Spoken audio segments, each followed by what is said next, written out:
Good morning, students. Today we are going to study natural rubber.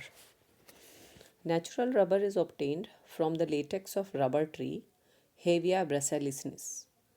From it, rubber is obtained like a greasy substance.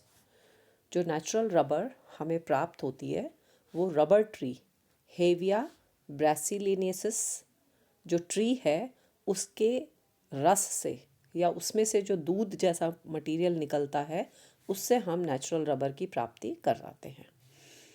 ये जो rubber है ये एक milk form में या greasy substance के रूप में उसके तने में से निकलती है।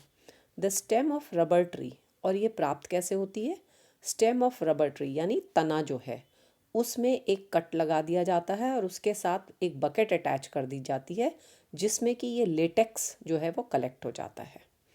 तो ये लेटेक्स जो है वो ग्रीसी सब्सटेंस है जो कि तने के रस से या तने का रस है जिसको कि इकट्ठा किया जाता है। इस लेटेक्स में 30 to 60% रबर होती है।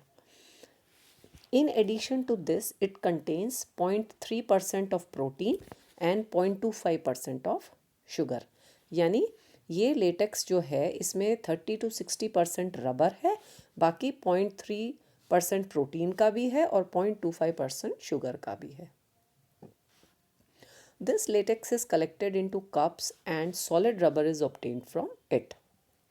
तो यानी बकेट्स में, कप्स में तने के साथ अटैच करके इस लेटेक्स को इकट्ठा कर लिया जाता है। First the latex is diluted with water.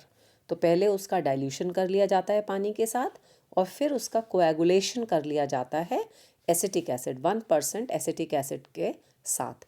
Coagulation से हमारा अभिप्राय है जिस प्रकार से हम दूध में से पनीर निकालते हैं कोएगुलेट करके, उसी प्रकार लेटेक्स को पहले पानी से डाइल्यूट किया जाता है, फिर उसको 1% एसिटिक एसिड के सोल्यूशन से ट्रीट करते हैं और वो कोएगुलेट हो जाता है। Colloidal particles of rubber coagulate and precipitate. ये कोएगुलेट हो जाएंगे और प्रेसिपिटेट हो जाएंगे। In this way crepe rubber is obtained. जो रॉ एक तरह से रॉ रबर जो है वो हम ऑब्टेन कर लेते हैं। ऐसी रबर की एलास्टिसिटी जो है वो काफ़ी कम होती है और ये सॉल्युबल है कार्बन डाइसल्फाइड में, टर्पेंटाइन ऑयल में, ईथर में और बेंजीन, उनमें ये सॉल्युबल है। तो यहाँ पर हम देखते हैं कि किस प्रकार से यहाँ हम देखते हैं कि ये किस प्रकार से जो इलास्टिसिटी है इस सब्सटेंस की जो कि हमें रॉ रबर के रूप में प्राप्त हुआ है वो लो होती है। It is soluble in carbon disulphide, turpentine oil, ether, benzene, but insoluble in dilute acids and bases. It is used in the preparation of raincoats, shoes, etc. used in the rainy season. यानी ये जो rubber है ये raincoats बनाने में, shoes बनाने में, rainy season में जो यूज़ होती हैं चीज़ें उसमें यूज़ में लाई जाती है। Natural rubber is obtained by the polymerization of isoprene. Polymerization जब हम आइसोप्रीन का कराते हैं तो नेचुरल रबर जो है वैसे भी ऑब्टेन की जाती है। When 10,000 to 20,000 units of isoprene 2-methyl-1,3 butadiene, isoprene actually क्या है? 2-methyl-1,3 ब्यूटाडाइन है, joint together then natural rubber is obtained.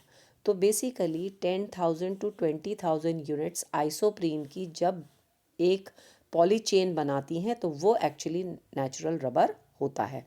तो 2-methyl-1,3 butadiene is the isoprene unit और 10 to 20,000 यूनिट्स जब इन आइसोप्रीन की जुड़ती हैं तो हमें पॉली आइसोप्रीन या नेचुरल रबर मिलता है। तो नेचुरल रबर जो हमें पेड़ों से प्राप्त होता है उसका जो बेसिक नेचर है या उसका जो केमिकल है वो एक्चुअली क्या है? It is a polyisoprene substance. फिर आता है इसमें structure and composition of natural rubber.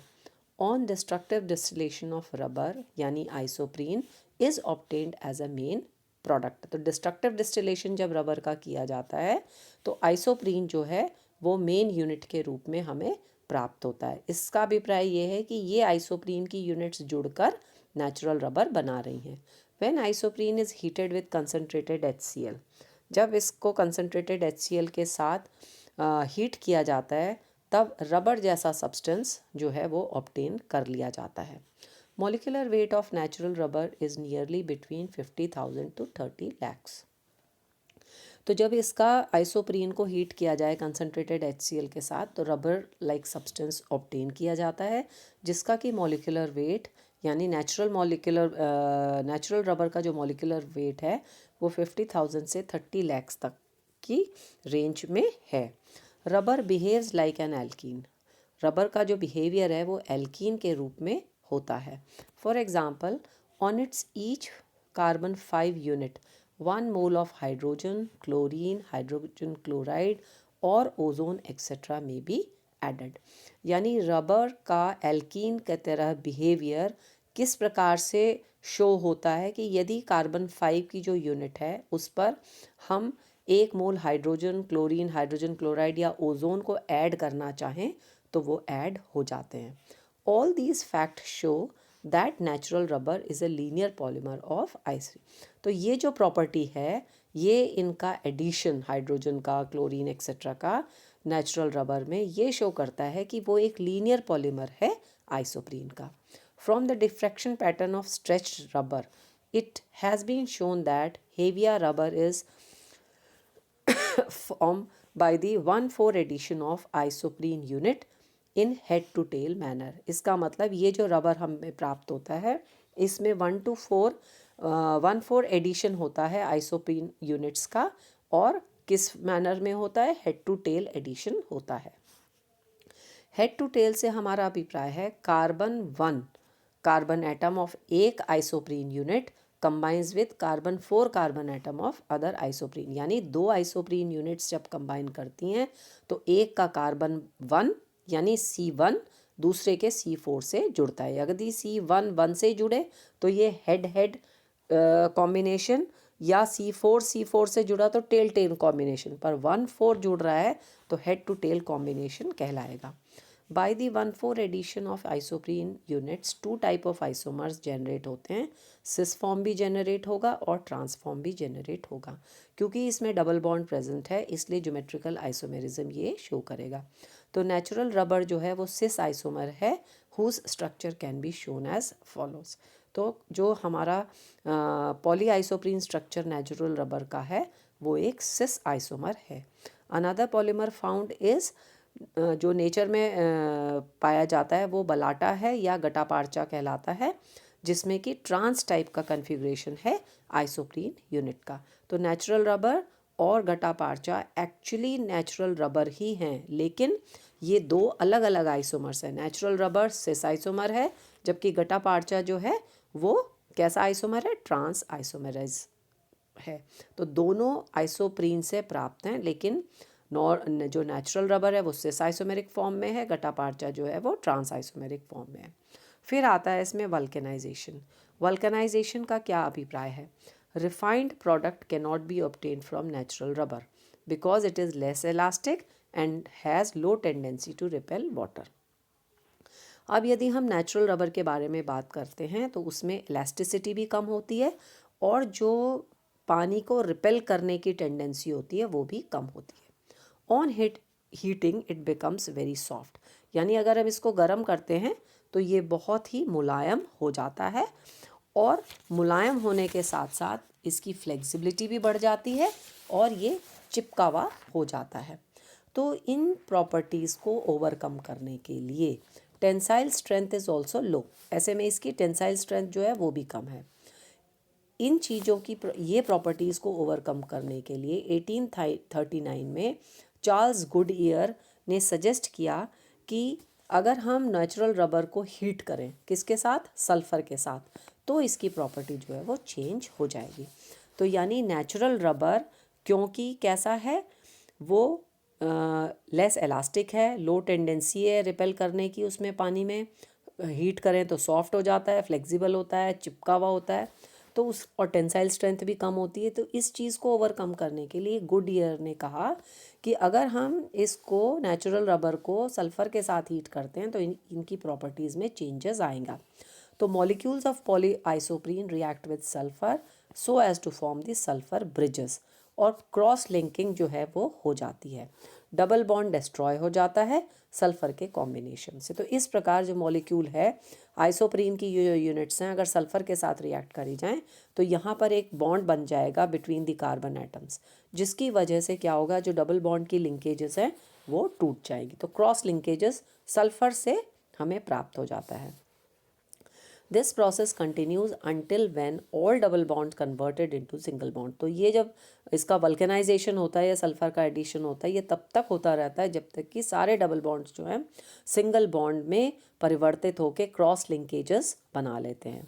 तो इसकी वजह से क्या हुआ, in addition to sulphur other compounds were also used so as to form cross bonds in which mainly organic peroxides, quinone etcetera जो है वो यूज़ किए गए थे।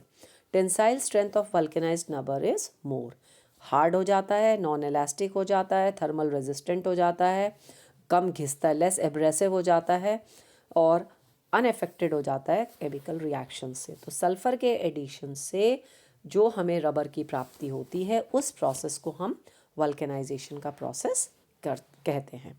फिर इसमें आता है biopolymers and biodegradable polymers. Those polymers which are found in living beings are called as biopolymers. ऐसे polymers जो living beings में पाए जाते हैं वो biopolymers कहलाते हैं। biopolymers essential होते हैं वर्क फंक्शंस के लिए living beings के, जिसमें प्रोटीन्स हैं, न्यूक्लिक एसिड्स हैं, पॉलीसेक्राइड्स हैं, ये सब बायोपॉलीमर्स हैं। तो जो प्रोटीन्स हैं, जैसे protein is a biggest biopolymer found in nature, सबसे बड़ा बायोपॉलीमर है जो कि नेचर में पाया जाता है। प्रोटीन का हाई मॉलिक्यूलर वेट है 5000 से 1,00,000 तक, ऐसे बायोपॉलीमर है जिसका कि मॉलिक्यूलर वेट इतना हाई है। In this many monomeric units of alpha amino acids combined by the peptide bonds. जब हमने प्रोटीन्स पढ़े थे तो भी हमने ये पढ़ा था कि इसमें बहुत सारे अमीनो एसिड्स पेप्टाइड बॉन्ड के साथ जुड़कर प्रोटीन्स का निर्माण करते हैं, इसलिए प्रोटीन्स को हम पॉलीपेप्टाइड चेन्स भी कहते हैं या प्रोटीन्स को हम पॉलीपेप्टाइड्स भी कहते हैं। They are present in the protoplasm of animals and vegetables. Animals और वेजिटेबल्स के प्रोटोप्लाज्म में ये प्रेजेंट होते हैं और therefore any problem arises in the formation of proteins, cells become weak and get destroyed। तो अगर प्रोटीन से रिलेटेड कोई भी प्रॉब्लम आती है तो जो सेल्स हैं वो कमज़ोर हो जाते हैं और डिस्ट्रक्शन शुरू हो जाता है। तो प्रोटीन्स का फॉर्मेशन जो है पेप्टाइड लिंकेजेस से अमीनो एसिड्स जुड़कर क्या बना लेते हैं, प्रोटीन्स बना लेते हैं। केसिन जो कि मिल्क में प्रेजेंट होता है, कैरोटीन जो कि बालों में प्रेजेंट होता है, कोलेजन जो कि टिश्यूज़ में प्रेजेंट होता है, हीमोग्लोबिन जो कि ब्लड सेल्स में होता है, इंसुलिन जो कि हमारा शुगर का मेटाबॉलिक प्रोसेस को रेगुलेट करता है, ये सब एक्चुअली प्रोटीन्स हैं। तो hydrogen bonds present in them they form 3 dimensional bonds in proteins. तो by intermolecular hydrogen bonding polypeptide alpha coiled structure जो है वो फॉर्म हो जाता है, whereas by intramolecular hydrogen bonding beta coiled structure is form. Intermolecular hydrogen bonding होती है polypeptides में तो अल्फा कॉइल्ड स्ट्रक्चर बनता है, और इंट्रामोलिकुलर होती है तो बीटा कॉइल्ड होता है। तो इंटरमोलिकुलर और इंट्रामोलिकुलर की वजह से अल्फा कॉइल्ड स्ट्रक्चर और बीटा कॉइल्ड स्ट्रक्चर की प्राप्ति होती है। फिर इसके बाद आता है इसमें polysaccharides. Polysaccharides are biopolymers in which 1 to thousands of monosaccharide units form glycosidic bondages। तो बॉन्डिंग बनाते हैं, तो स्टार्च है, सेल्यूलोस है, ग्लाइकोजन्स है, ये इंपॉर्टेंट पॉलीसैकेराइड्स हैं। अब इसमें आता है स्टार्च। स्टार्च का जो जनरल फॉर्मूला है वो C6H10O5 N टाइम्स है। तो एमाइलोस है, एमाइलोपेक्टिन है, ऐसे इनके मॉलिक्यूलर वेट्स भी हाई हैं। जैसे एमाइलोस का 10,000 to 5 lakhs molecular weight of amylopectin है, 50,000 से लेके 1 लाख तक, और इनमें 1,4 ग्लाइकोसिडिक बॉन्ड्स हैं। इनका जो यूज़ है स्टार्च का फूड के रूप में, इंडिकेटर के रूप में, और ग्लूकोज बनाने में, अल्कोहल बनाने में, एडेसिव पेस्ट बनाने में, पेपर बनाने में ये स्टार्च जो है काम आता है। फिर आते हैं हम सेल्यूलोस पर। It is a polymer of D glucose. Cellulose C6H10O5N ये डी ग्लूकोज का पॉलीमर है। इसमें डी ग्लूकोज की यूनिट्स जो हैं बीटा ग्लाइकोसिडिक बॉन्ड्स से जुड़ी होती हैं। Molecular weight again 50,000 to 50 lakhs। Crystalline linear polymer है। फाइबर किसका, कॉटन का, हेम्प का, जूट का, ये सेल्यूलोस से बने हुए हैं। यहाँ पर बीटा 1,4 ग्लाइकोसिडिक बॉन्ड्स है, ग्लूकोसिडिक बॉन्ड्स हैं, जैसे कि यहाँ पर स्टार्च में 1,4 अल्फ़ा 1,4 ग्लाइकोसिडिक बॉन्ड्स हैं, यहाँ पर बीटा 1,4 ग्लाइकोसिडिक बॉन्ड्स हैं। फिर सेल्यूलोज जो है वेजिटेबल पॉलीसेकेराइड है। It is important constituent of cell wall of plants. Pure form में सेल्यूलोज जो है वो कॉटन के फाइबर में, जूट में, हेम्प में पाया जाता है। वाइट सॉलिड सब्सटेंस होता है, इनसॉल्युबल इन वाटर है और सॉल्युबल है अमोनिएटेड कॉपर हाइड्रोक्साइड के सोल्यूशन में, जिसको कि स्विट्जर्ड्स रिएजेंट भी कहा जाता है। कंप्लीट हाइड्रोलिसिस जब हम सेल्यूलोज का कराते हैं तो ग्लूकोज हमें इससे मिलता है। पार्शियल हाइड्रोलिसिस जब एंजाइम्स के द्वारा cellobiose is obtained. Cellulose is mainly 3 types का सेल्यूलोज होता है, alpha, beta and gamma. Decomposition of alpha cellulose is very less. Insoluble होता है 17.5% एक्वस सोडियम हाइड्रोक्साइड सोल्यूशन में। बीटा ग्लूकोज जो है सॉल्युबल है 17.5 एक्वस सोडियम हाइड्रोक्साइड सोल्यूशन में, बट इनसॉल्युबल है डाइल्यूट एसिड्स में। और गामा सेल्यूलोज जो है दोनों में ही सॉल्युबल है। फिर इसके बाद आते हैं ग्लाइकोजन्स। ग्लाइकोजन में it is the animal polysaccharide. Glycogens जो हैं एनिमल पॉलीसेकेराइड्स हैं। एनिमल में मेनली लिवर में और मसल्स में पाया जाता है। By the decomposition of glycogen in muscles lactic acid is obtain. तो अगर ग्लाइकोजन का डिकम्पोजिशन होता है मसल्स में तो लैक्टिक ऑक्साइड ऑब्टेन करते हैं, जो कि एनर्जी देता है। ये रेड ब्राउन कलर देता है आयोडीन के साथ। फर्स्ट ऑफ ऑल जो एक्सट्रैक्शन ग्लाइकोजन किया गया वो लिवर में से किया गया by the hydrolysis with aqueous base and then precipitated with ethanol. By the acid hydrolysis of glycogen, by the acid hydrolysis of glycogen, D-glucose is obtained. In glycogen, nearly 6,000 to 30,000 glucose units are present. Its molecular weight भी इसका high होता है, 4 लाख से 14 लाख के करीब होता है। Structure of glycogen is like amylopectin, पर इसकी चेन जो है ज़्यादा ब्रांच्ड होती है और स्मॉल होती है। फिर ऐसे ही इंसुलिन जो है वेजिटेबल पॉलीसेकेराइड स्टार्च की तरह है, जो कि रूट्स ऑफ डहलिया में भी पाया जाता है। This polysaccharide is extracted from hot water, concentrated aqueous base solution. Complete hydrolysis पे डी फ्रक्टोज ऑब्टेन किया जाता है और इसमें 30 फ्रक्टोज यूनिट्स पाई जाती हैं। फिर आता है polypeptides. Polypeptide is a polyamide. NH2 part of 1 amino acid reacts with carboxylic part of other amino acid और हमें जो है पेप्टाइड बॉन्ड की प्राप्ति होती है। Compounds obtained by this reaction have CONH bond, जो पेप्टाइड बॉन्ड है। तो peptide obtained by the combination of 10 या उससे अधिक अमीनो एसिड्स जो हैं वो पॉलीपेप्टाइड बनाते हैं। Generally peptide compounds have molecular weight less than 10,000 are called polypeptides. जिनका मॉलिकुलर वेट 10,000 से अबव हो जाता है वो प्रोटीन्स कहलाते हैं। Protein is the main element of living beings and human body.